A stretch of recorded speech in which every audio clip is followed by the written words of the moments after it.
bonjour à tous et bienvenue pour ce nouveau numéro du Slappycast. Le Slappycast, c'est le podcast qui donne la parole aux skateurs et skateuses, ainsi qu'à toutes les personnes qui influencent cette culture. Aujourd'hui, j'ai avec moi une skateuse. Il s'agit de Frédérique Lhuillet. Elle va nous raconter un petit peu tout son parcours qui est bien riche. Elle a tout un tas de choses à nous raconter et je pense qu'on va passer vraiment un bon moment. Salut Frédéric, comment tu vas? Allô? Oui, salut Fred. Oui, Ça va bien? salut, ça va bien? Je te laisse nous raconter un petit peu tes débuts dans le skate. OK. On va prendre un bon moment ensemble et en tout cas, merci d'avoir accepté l'invitation. Bon, ben, de rien. Yes. Comment tu t'es retrouvé avec une planche entre les mains, Frédéric? Du coup, comment ça a démarré pour toi le skate? OK. Pour moi, le skate, ça a démarré parce que mon grand frère faisait du skate. Dans le fond, j'ai commencé à skater en 2002. Mon frère m'a vendu un skateboard pour à peu près 20 là, pour sortir sa blonde au restaurant. Ok, Puis, j'ai commencé à skater avec lui et ses amis, là. d'accord. Et c'était Fait à que Montréal? ouais, j'étais à Montréal. J'ai commencé à skater. On avait un petit DIY proche du Parc Laurier, proche de Mhm. la track de chemin de fer. C'est là que j'ai comme appris les bases du skate. Puis D'accord. après ça, ils m'ont traîné avec eux en street, ils m'ont traîné avec eux au Parc Jarry, au Bégo. Fait que j'ai commencé à skater avec la gang du Bégo, avec la gang de Jarry. Je me suis fait des amis de filles qui étaient dans les skateboarders. Je me suis mis à faire des voyages avec eux, c'est comme des événements, participer à des compés. C'est un peu comme ça que j'ai commencé, là. Ok. Et vous étiez un petit groupe ou il y avait déjà quand même une belle communauté féminine, on va dire? Ben, dans le fond, au Québec, quand moi j'ai commencé, on était à peu près 8 filles Ok. au Québec. Ouais. Ouais, il y a une vingtaine Euh, d'années aussi, hein, on, c'est ce qu'il faut on se aussi dire. connaissait toutes, là, tu sais, c'était 2002, on faisait toutes partie de la même gang, on s'organisait pour faire des road trips ensemble, on s'organisait pour aller faire des compés à l'extérieur de Montréal ensemble. Ok. Puis on a créé comme un groupe parce que dans le fond, on a fait une vidéo de skate de filles. Puis il fallait trouver un nom pour la vidéo, il fallait qu'on se fasse un site web pour cette vidéo-là, c'est qu'on a appelé ça Skirtboarder. Ok. Puis ben ça a vraiment pogné parce qu'on était comme le deuxième film de skate entièrement féminin au monde Wow. après celui des Californiennes. D'accord. Fait que notre film a été présenté en Australie, en Europe, un peu partout. Puis avec les skateboarders, on été faire une tournée au Mexique. Après ça, on a fait une tournée en Suède. Les filles de Suède sont venues ici. On a fait comme une tournée ici. Puis après ça, on a fait le tour de la Suède avec eux. Wow. Fait que c'est ça. C'est ma gang de filles. Là. On a vraiment comme... On est comme devenus comme populaires, mais comme... C'était juste une gang d'amis de filles qui skatent ensemble. Là. Ouais, c'est C'était pas génial. tant... une plateforme de regroupement ou quoi que ce soit. C'est vraiment comme une gang d'amis qui skatent ensemble. Fabuleux. Puis, c'est comme, on a tous vieilli un peu, fait qu'après ça, moi, j'ai starté un regroupement qui s'appelle Les Vagabondes. Ah, ok. Puis, c'est vraiment plus pour rassembler les filles qui ride, pour qu'il y ait comme une relève. Bien Fait sûr. qu'on s'est mis à organiser des événements, à donner des cours, à faire des road trips en gang, de se faire des vidéos puis des photos. Puis avec, c'est maintenant Instagram, c'est vraiment plus facile de connecter toutes les crews ensemble. Bien sûr. Puis c'est- après le cégep, je savais pas trop ce que je voulais faire de ma vie. Je voulais pas tant faire ce que j'avais étudié. J'avais étudié en textile, puis ça m'intéressait pas tant que ça. Fait que j'ai été engagée comme prof de skate. J'ai travaillé au TAS pendant 10 ans Ok. comme prof de skate. J'ai travaillé à l'école Jeanne-Mance comme prof de skate. J'ai donné des cours privés. J'ai fait ça pendant comme... En tout, j'ai fait ça à peu près 15 ans, des cours de skate. Ah, Puis là, c'est j'ai un bon arrêté bout. comme en 2018. 2019, je me suis fait comme appeler par Canada Skateboard. Puis il était comme, ah, veux-tu comme... une de nos meilleures skaters au Canada, tu veux-tu aller faire le Do Tour? Oh. Fait que Je me suis fait un crowdfunding, je suis allée faire le Do Tour. Après ça, j'ai fait le Vans Park Series à Montréal. J'ai fait comme une couple d'autres compés. Je suis allée au Brésil pour la World Cup. Puis le Olympique Canada m'a payé un billet d'avion pour les 14 pour que j'aille faire les Beach Games. C'est le rêve, là, non? Dans ta tête, comment ça s'est passé quand tu as eu toutes ces En nouvelles? 2019, j'étais comme première au Canada en bol, puis j'étais comme à peu près 46e mondiale quand j'ai arrêté de compétitionner. OK. Puis moi, j'ai skippé comme la première compé de 2019 Mhm. parce que je me disais, bon, c'est encore au Brésil, je vais attendre la prochaine pour ramasser mon argent. Puis ça n'a jamais eu lieu parce qu'il y a eu le COVID. Ouais, forcément. Fait qu'après ça, ils ont pris cette compé-là, ils ont mis ça dans le classement de 2019, puis moi, j'ai baissé dans le classement. Je pense que je suis rendue comme 150e, là. C'est juste le top 20 mondial qui fait les Olympiques. Fait que j'avais comme pas tant de chance de faire les Olympiques. T'aurais été intéressé, j'imagine, ouais. Mais c'est ça. C'est comme, j'aurais pu faire une deuxième année de compé, mais en même temps, j'étais pas tant... j'avais pas vraiment de sponsor pour financer ça, puis j'étais pas tant intéressée par la compétition, fait que j'ai décidé de retourner à l'école puis de faire un cours en soudure. Ouais, mais ça t'a servi apparemment, hein, parce que c'est quelque chose que tu peux nous expliquer aussi, parce que tu fais de belles choses avec tes mains. Je veux dire, moi, j'ai eu du fun. J'ai eu du fun pendant des années. J'ai voyagé partout dans le monde. J'ai compétitionné, autant comme à Seattle, à Minneapolis, à Vancouver, autant là que genre au Brésil, où c'est comme... J'ai eu une super belle vingtaine d'années de skate, puis de road trip, puis je me suis tout le temps fait vraiment du fun, puis j'essaie de redonner à la communauté en aidant quand il y a des événements de skate pour les filles ou pour la communauté LGBTQ+. J'essaie comme d'organiser des événements, j'essaie de m'impliquer comme avec le P45, que ça fait 12 ans qu'on coule du béton derrière le TAS. Ouais. Puis, je fais partie comme de la gang qui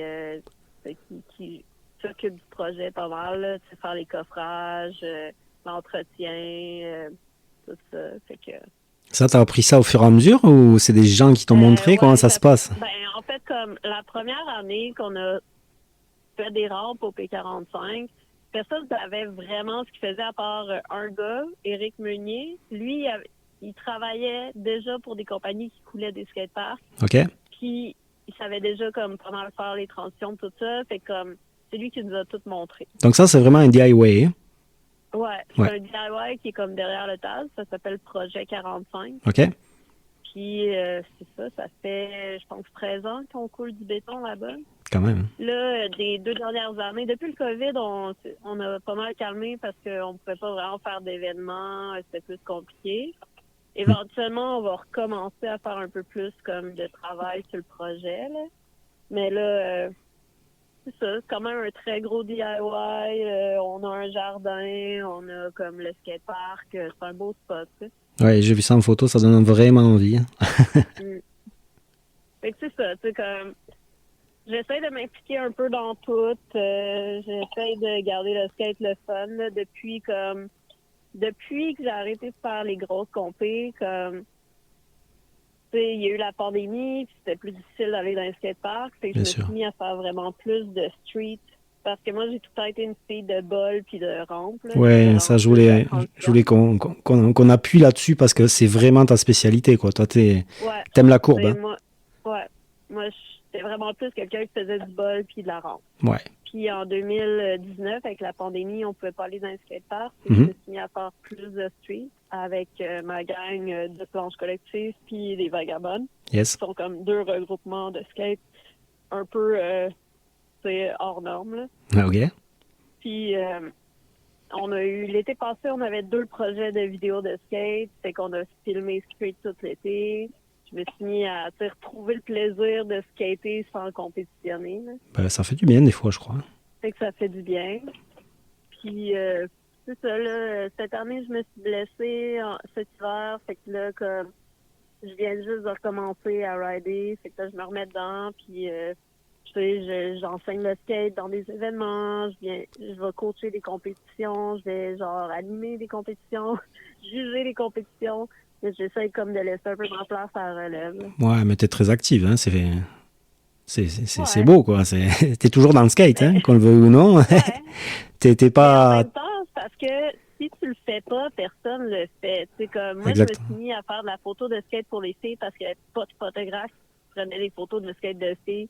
Je me suis mis à organiser des compés puis des événements pour les filles parce qu'il n'y en avait pas. Ben oui. Quand il y a des compés, j'essaye comme d'être la voix. Tu sais, comme j'essaie d'être là pour supporter l'événement, mais aussi pour s'il y a une plainte à faire par rapport à ce qui se passe dans un événement ou s'il y a des choses à améliorer, ben ça va être moi qui vais me plaindre parce que j'ai rien à perdre. J'ai pas de commanditaire, j'ai pas, je suis pas en train de bâtir ma carrière. Fait que même si je me plains, j'ai rien à perdre. Tu sais. Ah, c'est...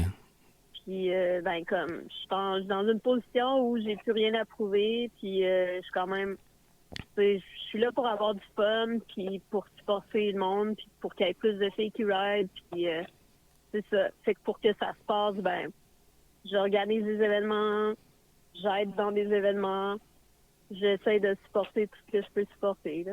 Non, mais c'est flagrant, hein. On le voit sur les réseaux, hein. D'ailleurs, sur Instagram, c'est Disaster Fred, hein, Ouais, ton surnom. Si les gens veulent te suivre, de toute façon, ils auront le lien dans la bio du podcast. Tu es ouais, ben, très investi, c'est génial, hein. mon Instagram est un peu éclectique, là. C'est moitié skate, moitié soudure, moitié photographie. Ah, c'est un gros... Explique aux un gens gros justement ce que melting tu fais en pot. soudure, Fred, hein. T'es talentueuse, hein. Tu fais des rails, c'est ça? Ouais, Ah, ben j'ai fabriqué des rails pour le GM Court, pour mon ami qui a comme un programme de skate dans son école. J'en ai fait un pour un événement qu'on faisait pour la journée de la femme, où est-ce que Annie m'a filmé la fabrication du rail, puis qu'on l'a skaté pour mon événement. Tu sais, comme j'en fais de temps en temps, mais tu sais, je travaille pour comme un atelier collectif, puis j'ai plein de projets différents, là, comme autant comme de l'événementiel que du mobilier urbain, que comme des prototypes ou c'est juste comme de la réparation. Fait que c'est vraiment varié, puis je peux choisir mes horaires. Puis pour le moment, ça me convient, là. bah, c'est quand même agréable de pouvoir faire quelque chose qui touche un peu à ta passion et en plus de façon choisie, quoi, hein, au niveau du temps. Ouais.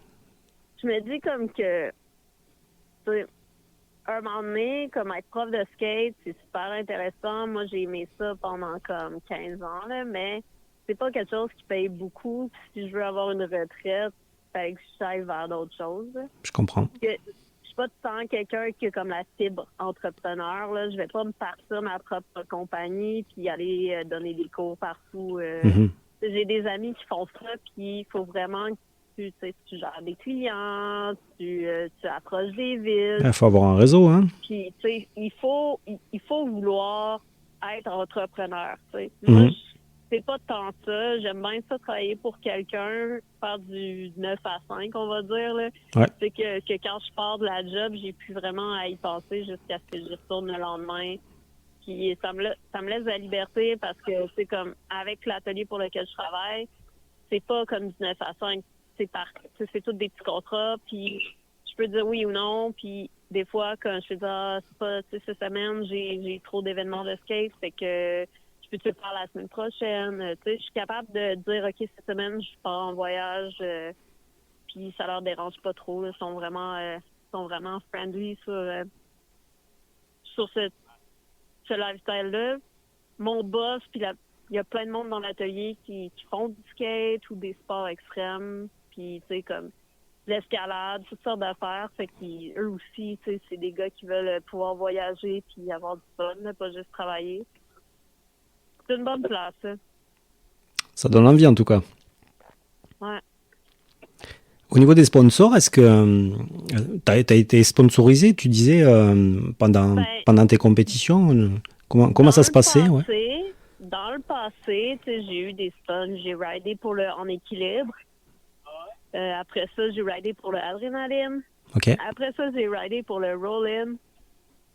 Mais c'était jamais, tu sais, comme, tu sais, ça te donne du matériel gratuit, mais c'était pas assez pour financer des voyages ou quoi que ce soit. Puis à un moment donné, comme j'avais comme perdu l'intérêt d'avoir comme la pression d'être obligée comme d'aller dans des événements, d'être obligée de mettre les t-shirts qu'ils me donnaient. Ouais.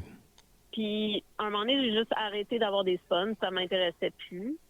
Puis en 2019, quand je me suis fait approcher pour faire la World Cup, j'avais pas de sponsor. Fait que, Wow. tu sais, j'ai fait une coupe de téléphone, voir s'il y avait du monde qui ça les intéressait de me sponsor. Puis, ben, il y avait personne qui ça les intéressait de me sponsor.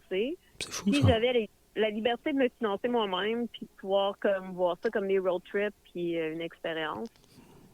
Tu sais, j'avais pas la pression de personne, là. Fait que je pense que c'était quasiment mieux comme ça, là. Le premier voyage, j'ai fait un crowdfunding, puis après ça, comme, tu sais, je veux dire, comme, ma grand-mère, ma tante, tu sais, il y a du monde qui m'ont comme supporté un peu. Ah, c'est beau, ça. Fait que c'est comme...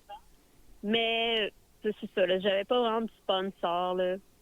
Puis, tu sais, j'en ai plus, là. Il y a un shop de Toronto, c'est comme un thrift shop. Ouais. Tu sais, ils font comme ils vendent du linge usagé, mais ils ont aussi comme une partie skate shop. OK. Puis, tu sais, ils me donnent des sets de roues de temps en temps. J'ai comme Dave Woods, qui a une compagnie de bearings. Il Ouais. me donne des bearings de temps en temps. Tu sais, j'ai des amis qui ont des brands. Puis, c'est comme, moi, j'achète leurs planches, mais ils ne les vendent pas cher. On se fait des deals. Des fois, je construis des rails pour du monde. Des fois, comme... Des échanges, quoi. Puis, c'est ça. C'est des échanges ou, tu sais, c'est juste de supporter tes amis dans la scène, là. Bah, c'est déjà une belle énergie, quoi. Ouais. Quand t'étais ado, Frédéric, c'était qui tes stars à l'époque, les skateuses ou skateurs qui t'inspiraient quand t'en En fait, avais? moi, j'ai commencé à skater, j'avais 17 ans. OK. Puis, tu sais, comme, avant ça, j'étais vraiment des idoles. J'avais pas vraiment d'idoles en skate, moi, comme, je viens de la campagne, là, il y a personne qui faisait du skate là-bas. Moi, j'ai fait 14 ans de cours de chant classique puis d'opéra avant de faire du skate, là. Hey, J'étais vraiment pas dans ce monde-là. tu me l'avais pas dit, ça. Puis, puis quand je suis arrivée à Montréal, je me suis mis à skater. Ben, comme, tu sais, il n'y avait pas tant de filles qui skataient, puis on n'avait pas tant accès à beaucoup de vidéos dans l'année. Tu sais, je pense que mon premier démo que j'ai vu, c'était un démo Zero, puis j'ai vu comme Jamie Thomas faire un downrail en bas, comme entre l'intérieur et l'extérieur du building où est-ce qu'il y avait le démo. Très bon choix. Impressionné. Après ça, tu sais, comme j'ai commencé à faire des compétitions, puis j'ai rencontré des filles comme Vanessa Torres, puis Okay. Lindsay Adam, puis Amy Karen, puis Marissa Del Santo, qui était pas mal ma préférée, là, comme vraiment un beau style de street skate. Bien sûr. C'est ça. Maintenant, il y a tellement de nouvelles filles qui pop, qui sont bonnes, là, Ouais, ça va comme vite. toute l'équipe du Japon, les Brésiliennes, Nicole House, qui est tournée pro l'été passé. Il y a vraiment une belle relève de filles qui ride bien. Fabiana Delfino, hein. Ouais. Ouais, Delfino est super bonne. Pas- Il y a vraiment... Il y a une liste incroyable, là. Genre, je pourrais comme nommer des filles pendant genre 1 heure. Mais Mais c'est bon signe. C'est bon C'est signe. bon signe, parce que moi, quand j'ai commencé, comme, tu sais, j'allais faire la World Cup, ça faisait 4 ans que je skatais, j'avais aucune idée de ce que je faisais, puis j'arrivais à arriver comme 4e au Canada, là, tu C'est sais, magnifique. dans des compés de street, alors que je suis pas une fille de street, tu sais. C'est ça. Puis j'ai réussi à faire des podiums street jusqu'en 2019, là, fait que... Eh, c'est pas là, vu, hein. Ouais, fait que je me dis, tu sais, comme, si j'étais première au Canada à genre 35 ans, en bol, alors qu'on n'avait pas de bol vraiment à Montréal dans lequel je pouvais m'entraîner. Tu sais, on avait le Taz, mais on n'avait pas comme un bol de calibre jusqu'en 2019. Là. On n'avait pas le Van Spark. Tu sais, fait que comme si moi, en tant que fille de 35 ans, qui n'a jamais été coachée de sa vie, je pouvais être première au Canada en n'ayant aucun bol pour m'entraîner pendant 20 ans. C'est comme, OK, là, tu sais, on a besoin de plus de relève. Là, Bien sûr. Là, en 2 ans, le calibre a tellement augmenté que maintenant, les filles qui ont comme 12-13 ans, ils peuvent me clencher en compétition. Puis ça fait plaisir à voir, là, parce que déjà, comme le niveau de skate a tellement augmenté. Qu'est-ce que tu penses qui a fait justement que ça a augmenté? C'est quoi ta vision, toi? Parce que parce qu'on a accès à des beaux skateparks, parce qu'il y a des quantités de skate, parce que être une fille dans le skate, c'est beaucoup plus accepté. Puis les filles se font vraiment plus accepter dans les gangs, puis vraiment plus pousser à genre devenir meilleures. Ouais, il y a moins d'appréhension, quoi. Parce qu'il y a des role models comme Annie Guglia, parce qu'il y a des role models comme Lizzie Armanto, parce que genre Sky Brown à 12 ans elle gagne les Olympiques. Ouais. Je veux dire comme tu sais, avant, t'étais une fille, t'allais dans un skatepark, les gars étaient comme qu'est-ce que c'est ici, ça? C'est vrai. Puis là, comme maintenant, c'est comme les filles, ils se font pousser pour être meilleurs, puis tu sais, comme tout le monde s'encourage, puis il y a comme une belle scène pour comme être des gangs, puis tu sais, se pousser de plus en plus, puis des beaux skateparks, puis c'est ça qui fait qu'il y a de quoi qui se passe, là. S'il n'y avait pas eu les skateboarders, il n'y avait pas eu les vagabondes, parce que, tu sais, je veux dire, comme, on a donné des cours de skate gratuits pendant, comme, plusieurs années. On organisait des road trips, on se filmait des vidéos, on postait des photos. On était là, tu sais, sur les réseaux sociaux à promouvoir le skate. Je veux dire, encore, là, cette année, j'ai eu un événement pour la Journée de la femme.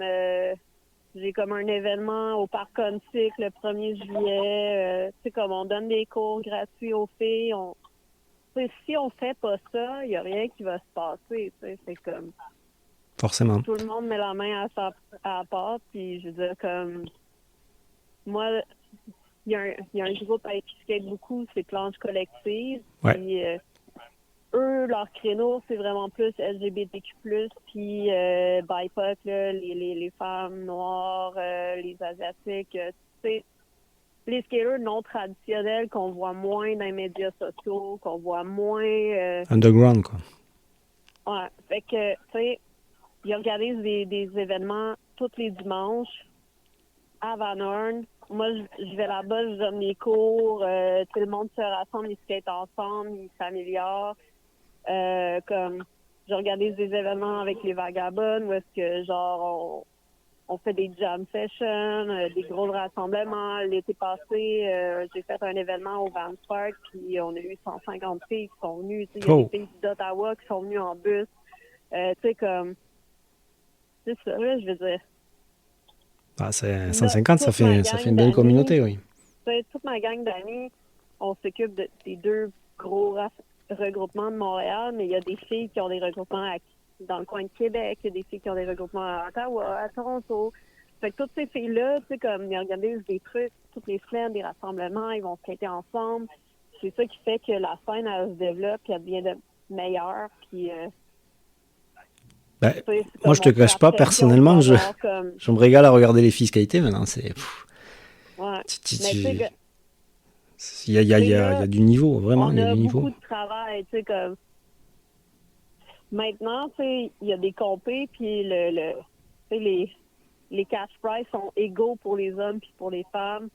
Il y a comme plus de compés où il y a des catégories filles. Tu sais, en 2002, là, ma première compé, je l'ai faite, il a fallu que je m'inscrive sur un court nom parce que l'organisateur ne voulait pas inscrire les filles au contest.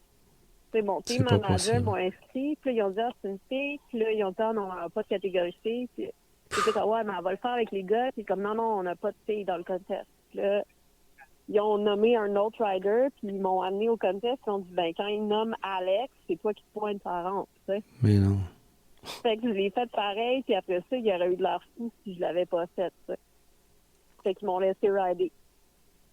Mais tu sais, quand on est parti de là, puis après ça, on a eu des catégories filles, mais avec des prix qui étaient comme, tu sais, cheap. J'ai fait genre des dizaines et des dizaines de compés où j'étais la seule fille, puis je gagnais des t-shirts extra larges de gars, des skateboards avec des filles tout nues dessus, là. Ouais. Après ça, on a eu des catégories filles où, genre, la compé des gars, le gars, il gagne 1000$, puis la fille, elle gagne 2 t-shirts, tu sais. Ouais, c'était vraiment pas égal pendant des années, puis progressivement, on s'est rendu à avoir des cash prizes égaux, puis des fois, j'arrive dans des villes, puis là, il y a une compé par année, puis la compé, il y a encore comme un cash prize pour les gars, puis 2-3 t-shirts, puis un board pour les filles. C'est comme, c'est cheap, là, faut qu'on change les affaires. Fait que tu fais des... Tu t'appelles les personnes qui sont en charge, tu proposes des trucs. Tu sais, si on veut pas améliorer les choses, il n'y a rien qui se passe, tu sais. Non, il faut de l'effort derrière. L'année passée, il y a eu 2 événements où c'est comme c'était pas tant équitable pour les filles et pour les gars. Puis, ben comme on a fait des listes de recommandations pour améliorer la situation. On a fait des meetings avec les personnes en charge où j'ai contacté les personnes en charge, contacté les filles qui étaient à l'événement pour avoir les témoignages. Et c'est comme si je le fais pas, si mes amis le font pas, ben il y a personne qui va le faire à notre place. C'est pour ça qu'on le fait. Ben, c'est beau. Du coup, il y a quand même des résultats, c'est ça qui est le plus important. Ben oui. Tu vois, tes efforts payent. Maintenant, tu vas dans un skatepark, au Québec, c'est impossible de ne pas voir au moins une fille au skatepark. Je suis entièrement d'accord. Je veux dire, quand j'ai starté les Vagabondes, on avait comme des mercredis gratuits pour les filles au TAS. Puis les journées où il y avait vraiment beaucoup de filles, on était peut-être 8. OK. Tu sais? Puis maintenant, comme un mercredi normal, il y a à peu près une vingtaine, une trentaine de filles qui vont skater. Puis quand il y avait encore, à la fin des mercredis gratuits pour les filles, des fois, il y avait 80 filles qui ridaient dans le TAS dans la même journée. Ouais, ça a bien évolué. Ouais. Puis là, c'est ça. Là, maintenant, on peut plus aller dans un skatepark sans voir des filles. Non, et les âges, en plus, c'est très varié, quoi. Ouais. Puis aussi, il y a une acceptation des jeunes. Tu sais, comme, ça arrive plus vraiment d'aller dans un skatepark et se faire dire « Mais tu skates, t'es une fille! » Tu sais, comme, puis te faire niaiser. Tu sais, comme les filles, ils sont comme vraiment plus inclus dans la communauté, tu sais. Parce que c'est devenu une normalité. Ah, c'est transparent. Il y a plein d'enfants qui ont fait, disons, les camps d'été du TAS. Puis moi, j'ai été prof de skate là, pendant 10 ans. Puis, je veux dire, ces enfants-là, ils ont grandi en allant au TAS. Puis leur prof de skate du TAS, c'était une fille, tu sais. Donc là, tu peux rien dire. Puis j'ai une amie comme qui donne des cours sur la rive nord de Montréal. Puis elle, c'est comme elle donne des cours à plein de petits gars, tu sais, puis c'est une fille qui skate vraiment bien. Fait que, tu sais, eux, leur role model, c'est une fille, tu sais.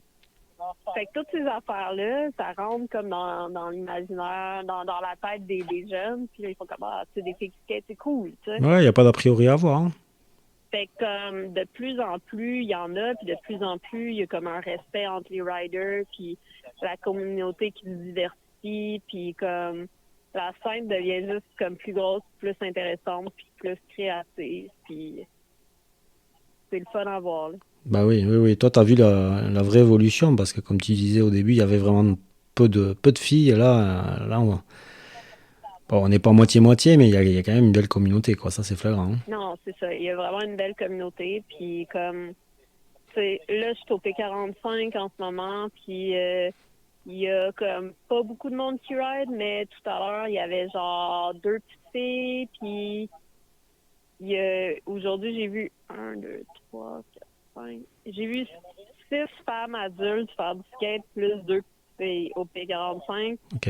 Puis j'ai peut-être vu genre comme 5 gars au P45 qui skataient aujourd'hui, puis les autres petits gars, ils étaient en trottinette. OK. Fait que ce que j'ai vu dans les dernières années, c'est que il y a de plus en plus de filles qui font du skate par rapport aux petits gars qui font plus de la trottinette. OK. Puis je pense que ça, c'est à cause des filles comme Annie qui ont fait les Olympiques, à cause comme des camps d'été, qu'il y a eu de plus en plus de filles, comme des groupes comme les Vagabondes, puis tout ça. Puis les filles trouvent le skate un peu plus inclusif, peut-être. Bien sûr. Fait que je pense que c'est ça, tu sais, comme... Faut juste que ça devienne de mieux en mieux, là. C'est que les filles se sentent de plus en plus à leur place dans la scène, puis c'est ça. En tout cas, tu leur as donné un bon coup de un bon coup de pouce pour les laisser skater de façon libre et à l'aise, quoi. Hein, qu'on le veuille ou non, Ben, tu sais, tous ouais, les ouais, efforts que tu as fait, j'essaie, là, tu sais, comme, parce que je c'est me ces dis, résultats. tu sais, Hein. si, disons, j'arrête de skater puis qu'il n'y a pas une relève pour prendre ma place, c'est que j'ai pas fait ma job comme faut, tu sais. Non, mais c'est... Je veux dire, comme, si je vais en compétition puis que je me fais pas clencher par des petites filles à qui j'ai déjà donné des cours, c'est que j'ai pas fait ma job comme faut. L'été passé, j'ai fait une pompée de street juste pour le fun, là, parce qu'il n'y avait pas grand monde puis dans mon quartier. OK. Puis les deux des trois filles qui ont fait le podium, c'est mes anciennes élèves. D'accord. Puis je pense que j'ai jamais été aussi fière que ça. Là. Je suis bien plus fière que ce Ben soit forcément. mes élèves qui aillent gagner que ce soit moi qui aille gagner. Ça. Bah oui, ben oui. Ben, tu sais que si elles ont ça arrivé là, c'est quand même à trois quarts grâce à toi. Il y a leurs efforts forcément, mais toi, t'es le professeur. Hein. Ouais. C'est ton skate qui Fait que c'est transpire ça. en elle. Ouais, mais c'est ça, là, tu sais, comme il y a moi, mais il y a genre plein d'autres filles, là, tu sais, comme toutes mes amies de filles des vagabondes, toutes mes amies de filles de planche collective, OK. toutes les personnes de planche collective, parce qu'il y a aussi comme des gars puis des personnes comme non-binaires. Là. Ouais. Mais il y a aussi, tu sais, comme toute la gang des skateboarders de quand on a commencé ensemble il y a 20 ans. Tu sais, sans toutes ces personnes-là, genre, je n'aurais pas pu faire toute la job tout seul, là, tu sais. Il y a tellement de monde qui s'implique dans la scène de skate pour la rendre plus inclusive en ce moment au Québec. C'est super intéressant, là, genre, juste comme l'arrondissement Rosemont, ils ont engagé une fille des vagabondes pour comme donner des cours de skate aux filles, genre une fois par semaine au skatepark. C'est un 20 heures, c'est un 20 heures semaine, genre au skatepark, il y a comme une fille qui est sur place pour donner des cours. Puis, tu sais, ça, c'est des projets où, tu sais, comme, ça n'aurait pas pu avoir lieu il y a 10 ans, tu sais. Ah, c'est Mais sûr. là, tu sais, comme, ils nous ont contactés, ils ont dit, as-tu des filles à me proposer pour donner des cours? On va les payer pour aller dans le skatepark donner des cours. Puis, Fabuleux. c'est le fun, tu sais, comme, moi, j'ai tout le temps des téléphones pour soit donner des cours, soit pour aller faire un démo, soit pour faire une pub, puis, tu sais, j'essaie de comme recruter comme toutes les filles que je connais qui ride dans ces projets-là. Là. Je voulais enchaîner un petit peu sur une partie qui est jamais marrante dans le skate, mais parce que le skate c'est quand même du fun, mais je voulais te demander un petit peu si tu avais eu des blessures ou des choses qui t'ont... Bon là, en ce moment, tu es en train de te remettre d'une certaine blessure, tu me disais juste avant, mais est-ce que tu as eu quand même vraiment des gros coups durs au niveau Ben, de ton corps? disons que j'ai quand même une bonne moyenne. Là. Sur 21 ans de skate, je me suis peut-être blessée 6 fois. OK. C'est comme, je me suis fait une contusion au talon à m'emmener dans un démo. Ouais. Je me suis disloqué le coude une fois en pognant dans une petite garnotte dans un skatepark. OK. Puis là, tu sais, comme cette année, tu sais, là, on vieillit, là, tu sais, les vieilles blessures, ils ressortent. Puis, tu sais, j'avais comme déjà comme un problème avec ma cheville qui date de vraiment longtemps, là, sûrement quand on se tombait en bas d'un arbre quand j'étais jeune. D'accord. Puis, tu sais, cette vieille blessure-là est comme ressortie. Fait que j'ai comme eu des problèmes avec mon nerf dans la cheville. Mhm. Fait que là, je fais de la physio en ce moment pour comme me remettre dedans. Puis là, ça fait une semaine que j'ai le droit de rider. Là, fait que j'en profite en masse. Ça va faire du bien. Ouais. Fait que là, c'est ça. Je me remets dedans. Je suis un peu rouillée, mais je dirais d'ici un mois, je devrais être plus en possession de mes moyens puis faire du vrai bol. Là. D'accord. Et pourquoi justement ton style de skate s'est tourné plus vers vers la rampe, vers le bowl Qu'est-ce que tu penses En qui a fait fait, que tu as fait ça plutôt que du street, par exemple? c'est drôle parce que moi, quand j'ai commencé à skater en 2002, vraiment, ce qui était populaire, c'était le street. OK. Mais les amis de mon frère, c'était plus des gars qui faisaient de la mini-rampe, puis la snake run à Jarry, puis le bégo. C'était plus des gars de transition. Mhm. Puis c'est avec eux que j'ai commencé. Mais il y a aussi comme le feeling d'être dans une rampe. C'est comme, plus je droppais quelque chose de haut, plus que j'aimais le feeling d'aller vite puis de carver. Puis, je sais pas, il y avait quelque chose avec la rampe que j'aimais vraiment beaucoup. Ouais, t'as tout de suite Puis, tu sais, comme, accroché. Ouais. j'ai vraiment accroché. Puis, tu sais, je pense que ça faisait comme 4 ans que je skatais. Puis, Barry Walsh est venu me chercher dans le mini-rampe. Puis, comme, OK, Fred, aujourd'hui, tu droppes un vert. Là, c'est comme, mais ça fait juste 4 ans que je skate. Puis, c'est comme, ah non, mais t'es un vert rider, là. Do it, tu sais. Puis, j'ai droppé mon premier vert au Orcus. Ça fait quoi? C'est comme, j'ai Ça fait... droppé ma première rampe de, Ouais, c'est non, comme, ça, vert. ça fait quoi comme sensation? C'est 12 pieds de haut, là. Ouais, ouais, c'est comme une grosse affaire. Puis, j'avais jamais rien droppé en haut de 6 pieds, tu sais. C'est Puis énorme. là, je m'en vais en haut, puis là, je me dis que si je le fais pas, Barry va m'écœurer pendant comme 10 ans, là. Fait que, fait que je le fais, first strike. Fait que j'ai droppé, Excellent. je me suis rendue sur l'autre mur. Ouais. Puis quand je suis arrivée à l'autre mur, je me suis comme réveillée, puis là, je suis comme, oh shit, j'ai réussi. Parce que je me souvenais absolument de rien entre le moment où j'ai mis mon pied pour dropper puis le moment où j'étais de l'autre bord de la rampe en train de me rendre au clapping puis me dire « Oh my God, je l'ai landé ». Mon Dieu. Puis après ça, c'était mon pire. Après ça, j'étais capable de dropper dedans puis d'essayer de faire des 5-0 puis des ceci puis j'ai comme... J'étais à l'aise, tu sais. J'ai jamais eu beaucoup de blessures en vert. C'était vraiment plus tout le temps sur des petites niaiseries, là, des garnottes au sol, des kids en trottinette, ou c'est comme... Ouais, J'ai plus une facilité avec les transitions que genre en street, là. C'est que ça m'a tout le temps vraiment comme plus intéressé.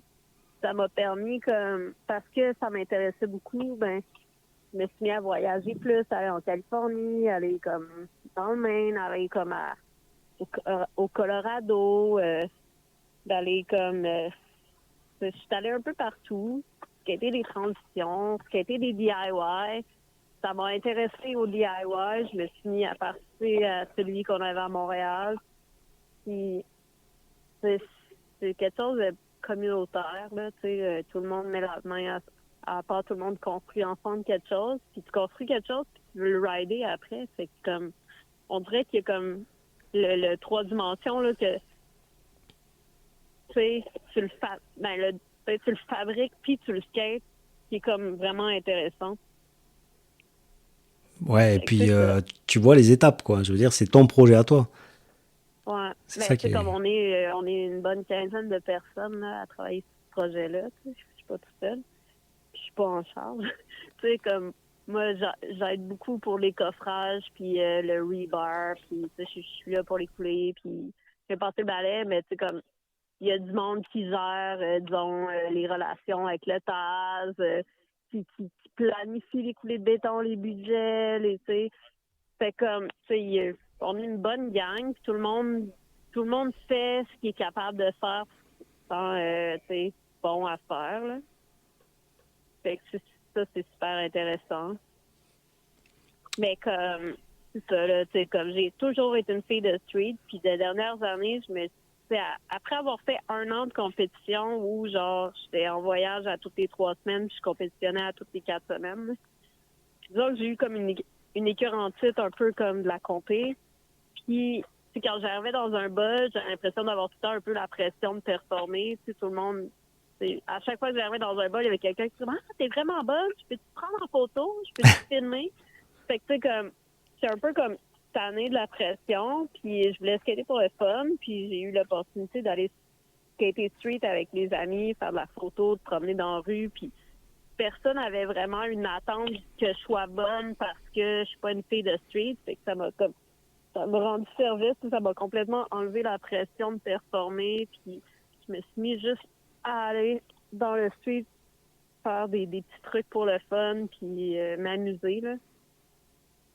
Bah, c'est le plus important dans le skate, c'est d'avoir toujours cette notion d'amusement, de jeu, de partage avec tes amis, même si c'est pas une session folle, ben, le but c'est de s'amuser, quoi.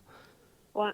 Puis c'est ça, tu sais, comme on s'est mis à faire des projets vidéo, puis je me suis mis à faire de la photo, puis j'ai du fun en street, mais j'ai aussi vraiment beaucoup de fun en transition. Puis maintenant que j'ai comme... Je sens plus cette pression-là que j'avais comme en 2019. Fait que là, maintenant, je suis comme plus en mode relax. Là. Je peux skater ball, je peux skater comme street, puis j'ai fait ce que j'avais à faire, j'ai plus de pression, puis j'y vais comme je veux. Là. C'est l'essentiel. Et au niveau du setup, est-ce que tes skates ont évolué au niveau du temps là? Est-ce que tu skates les mêmes boards que ce que tu skatais au début quand tu as commencé, au niveau de la largeur par exemple, ou des roues? Ah, oui. Hein? En fait, Tu peux nous en parler, ouais. je suis tellement spécifique avec mon setup. J'aime tellement ça, avoir un setup avec la shape que j'aime. Uh-huh. À chaque fois que j'ai essayé de changer de shape, là, si j'avais un tail plus long, ça bloquait dans le cupping quand je faisais des trucs. Si, genre, il est trop flat, j'aime pas ça. Tu sais, que je suis vraiment picky, là. Je prends tout le temps la même grosseur de roue, la même grosseur de truck. Je prends tout le temps des independents, des 55, 56 mm, 99A. Je suis comme, j'achète tout le temps le même board de la même compagnie. Ok, c'est laquelle du coup? Ça s'appelle Hess, c'est montréalais, c'est mes amis qui ont ça. Fait que je leur achète tout le temps comme les mêmes boards. Génial. Puis dans le passé, tu sais, vu que toutes les compagnies québécoises sont presque toutes faire leur board par la même compagnie qui fabrique les boards. Fait que j'ai tout le temps réussi depuis 20 ans à avoir des boards de la même shape. Ok. Fait que tu sais, j'ai tout le temps eu cette shape-là. Quand je ridais pour le EQ, c'était cette shape-là. Quand je ridais pour le roll-in, c'était cette shape-là. Fait que tu sais, comme il y a une continuité. La largeur, c'est combien du coup là? C'est un 8. Ok. C'est un 8, puis maintenant, les gens, c'est comment ton board il est petit. Et ouais, En 2002, pour du en ball. 2002, quand je ridais ça, le monde est comme ton board il est gros. Ouais, non, mais on avait des 7,75 à un moment donné. Hein. Ben, c'est ça, tu sais. Fait que, tu sais, les modes, ils changent, mais moi, j'ai jamais vraiment changé mon setup, puis j'utilise ça pour faire du vert, puis j'utilise ça pour faire du ball, puis j'utilise ça pour, c'est tout. Ça te va bien pour tout. Puis Ouais. là, cette année, mais en fait, non, l'été passé, comme, je me suis fait donner un board quand j'étais allée à Vancouver, Ok. puis j'ai comme, j'ai gagné une paire de trucks, fait que là, genre, je me suis fait un skate de street avec ce board-là, puis des trucks Ace. Ok. Puis c'est comme mon nouveau setup de street. Fait que là, j'ai comme un setup de street puis un setup de rampe. C'est ça. Parfait. Les shoes. Les shoes. Ça a évolué ça aussi. Hein. Ouais. T'as démarré avec des chaussures qui n'étaient pas des chaussures de skate au début, un peu comme tout le monde, ou t'as eu quand même la chance d'avoir... En fait, comme en 2002, il y avait déjà comme... Tu sais, quand j'ai commencé, moi, je ridais avec des gros DC Puffy puis des DVS. Ouais. Tu sais, les comme DC DVS Globe, là, des gros skis Puffy. C'était lourd. En tout cas, des Osiris. J'ai eu les Osiris avec les genres de gros œillets de chaussures que tes lacets cassaient tout le temps. J'ai commencé avec ça, mais à un moment donné, je me suis rendu compte que j'aimais mieux les souliers vraiment plus tête. Fait que pendant un bout, j'avais des souliers comme au magasin pour lequel je ridais, il y avait des Duff. Fait que j'ai ridé bien des Duff. Après ça, comme je me suis mis à rider beaucoup comme des Lacaille ou des Globes ou des DVS. Okay. Je suis pas dans le fond, je suis piquée sur mes souliers, mais vu que je porte du 6,5 de gars, c'est encore vraiment difficile à trouver en magasin. Fait que disons, moi, je rentre dans un magasin, là, comme l'Empire, le Roll-In ou n'importe quoi. Là. Mm-hmm. Peu importe le magasin de skate, je rentre dans le magasin et je suis comme, t'as-tu des souliers de skate grandeur 6,5 de gars? Sors-moi tous tes modèles. Puis, au maximum, je pense que la fois où j'ai eu le plus de choix, j'avais 3 paires de shoes. OK. Fait que là, il fallait que je fasse un choix entre 3 paires de shoes. Ça va vite. Fait que, d'habitude, je peux en trouver une ou 0. Fait que, tu sais, comme, c'est top. Pour Vans, ils ont plus de modèles pour les filles, mais moi, Vans, c'est pas adapté à mon pied. Tu sais, comme tout le monde a comme un pied différent, puis tout le monde... Moi, j'ai comme la misère un peu avec mes chevilles, fait que j'ai besoin de beaucoup de support, puis Vans, c'est vraiment plus comme flexible, puis en street, ça va bien, mais comme pour quelqu'un qui comme moi qui a un peu comme de la difficulté avec les chevilles, comme j'étais mieux avec quelque chose qui a plus de sport comme du lacaille. Là. Yes. Est-ce que est-ce que tu as eu l'impression que le skate t'a influencé sur tes choix musicaux au fil du temps ou des années? Est-ce que tu penses que si tu n'avais pas fait du skate, tu aurais écouté autre chose comme style de musique? Ben, moi, comme quand j'étais jeune, j'ai fait, comme je disais, j'ai fait comme 14 ans de cours de chant classique puis d'opéra. Fait que, tu sais, ça, c'est ma base musicale. Yes. Après ça, tu sais, comme mon père tu sais, il écoutait beaucoup du folk, puis, tu sais, comme des choses un peu plus comme groovy, là, du Erykah Badu, du Neil Young. Fait que j'ai écouté pas mal de ça. Puis mon frère m'a fait découvrir Nirvana, il m'a fait découvrir tout ce qui est punk rock, là, NoFX, Bad Religion, tout ça. Yes. Avant que je commence à skater. Fait que tu sais, ça a été comme ma base musicale, là. C'est assez éclectique, mais comme... C'est une très bonne base. j'ai une bonne base. Puis j'ai plein d'amis qui ont des bands. Tu sais, j'ai un peu de difficulté avec, tu sais, comme le mumble rap ou genre l'électronique, des affaires comme ça. Là. C'est moins mon genre, mais OK. j'étais un peu plus, disons, rock, punk rock, folk. Ouais. OK. Frédéric, l'émission touche à sa fin. J'aimerais te donner l'opportunité aussi, avant qu'on se quitte, de peut-être donner un conseil, si tu avais un conseil ou une recommandation pour justement toutes ces nouvelles générations de filles qui se mettent au skate ou celles qui sont déjà dedans. Et qu'est-ce que tu pourrais leur dire comme conseil, en fait? Okay. Le premier conseil, c'est que si tu veux skater puis comme rester dans le skate longtemps, faut que tu aies du fun. Si t'as pas de fun, ça fonctionne pas. Et ça, c'est la première règle, faut que tu aies du fun à faire du skate. Tu peux pas faire du skate parce que c'est cool, faut que tu fasses du skate parce que t'aimes vraiment ça. Tu vas vite t'en rendre compte parce que quand tu tombes, si t'aimes pas ça, là, tomber, ça va te faire vraiment comme... Ça va vraiment te toucher dans ton orgueil, tu te dis, ah, je veux plus jamais en faire. Mais si t'aimes vraiment le skate, c'est comme passer au-dessus du fait que tu te fais mal quand tu tombes. Bien sûr. Après ça, si t'es une fille qui commence puis comme t'es créative, pas de toi au complet, là, genre casse, genoux, coude, là, pour vrai, comme maintenant, il y a des personnes qui trouvent ça uncool que tu skates avec des pads, là, je veux dire... En transition, tout le monde porte des pads. Ouais. En street, un peu moins, mais encore là, c'est comme quand tu débutes, là, t'es pas à l'aise, tu te pads au complet, puis t'es enlèves quand tu te sens plus à l'aise ou pas, tu sais. Je veux dire, c'est ton choix, là. Moi, je suis pro-pad. Non, mais ça aide à durer sur la longueur. Ouais, puis après ça, trouve-toi une bonne gang d'amis là, avec qui t'as le goût d'en faire, là, puis... Tout le monde s'encourage, tout le monde s'aide, puis c'est bien plus le fun que d'aller skater tout seul. Là. Très Et bien. le dernier conseil, c'est de ne pas prendre ça trop au sérieux. Là. Ouais, je te rejoins à 100%. C'est un bout de bois avec des roues. Là. Exactement. De toute façon, ça se sent, ceux qui se prennent trop au sérieux, en général, on les revoit dans les skateparks et c'est pas forcément les meilleurs. Il faut avoir du détachement, se relaxer, prendre plaisir. T'as entièrement raison. Exactement ça. T'as entièrement raison.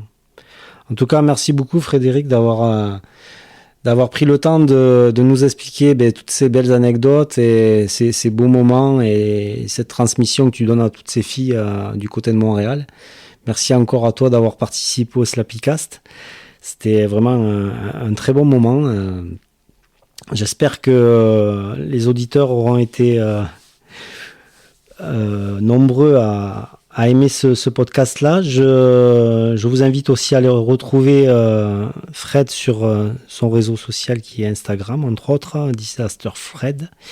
D'ici là, portez-vous bien, bon skate à tous et à très bientôt pour un nouveau numéro du Slappycast. Merci, bye bye.